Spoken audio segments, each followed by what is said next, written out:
Well, congratulations on this, and what a beautiful, beautiful movie. And I got to ask you, Jim, when you see it for the first time and you hear your voice coming out of this fantastic owl, Yeah. what was your reaction to I that? loved it. I can't even tell you how much I loved it. Just because it looks so incredible and it was just so amazing, and I'd never seen a 3D film before, and I was sitting in the audience like as a fan of the movie, just totally blown away by the whole thing. And then suddenly my voice was coming out of one of these creatures.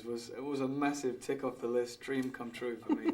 Yeah, I understand that you always wanted to do a voice over an animated film. Yeah. Why did you want to do it so badly? Just because, for that reason alone, just to hear your voice coming out of this strange creature or whatever it is, the character that you're doing, is just such a bizarre thing for someone to sort of go through, And I would have done it on, I was close to sort of doing some other animations that were nowhere anywhere near as the league of, and the quality and just the absolute stunning visuals that this managed to sort of achieve, So I was so pleased that I held out and I was able to be a part of this particular film. Oh yeah, it's just lovely. Now, had you been familiar with the books? Did you know about them? No, I didn't know about the books at all. I was sent the script and I read the script first and then was introduced to the books afterwards.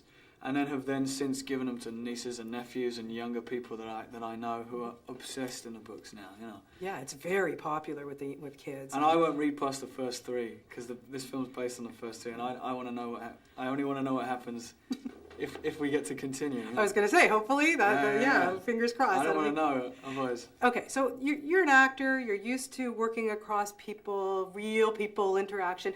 For this, you got to work on your own. Yeah. What was that like for you as an actor, the experience?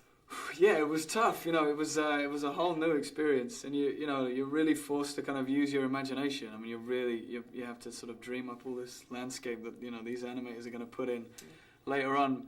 But at the beginning of the film, Zach gave me this incredible book of what they hoped to achieve with the animation. It just had stills of what the owls looked like and how they moved and what Soren was all about, and it was really helpful to just sort of feed my imagination in that way, I guess. How did you develop him? Because Soren is so full of wonder and hope, and and so how does that influence your voice acting?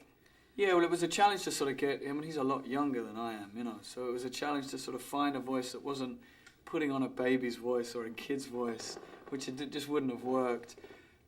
So I guess just that. It was to sort of fill your voice with sort of wonderment and enthusiasm, and that seemed to just work on its own. And mix that with the Australian accent, where they go up after everything they say, and it seemed to work okay. Yeah, I was going to ask you, because here you are, a Brit, through and through, and you've got to do that Australian thing. I know, yeah, I never make it easy for myself, do I?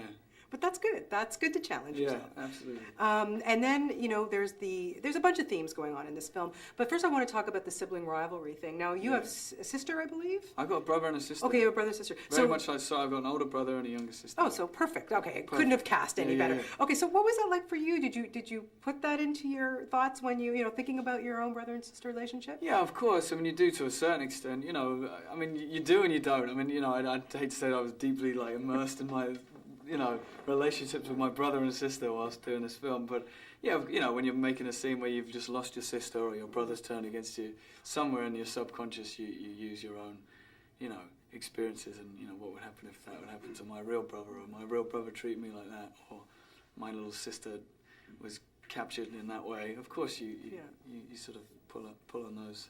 Yeah, you have to. And then, of course, the big theme is meeting your heroes.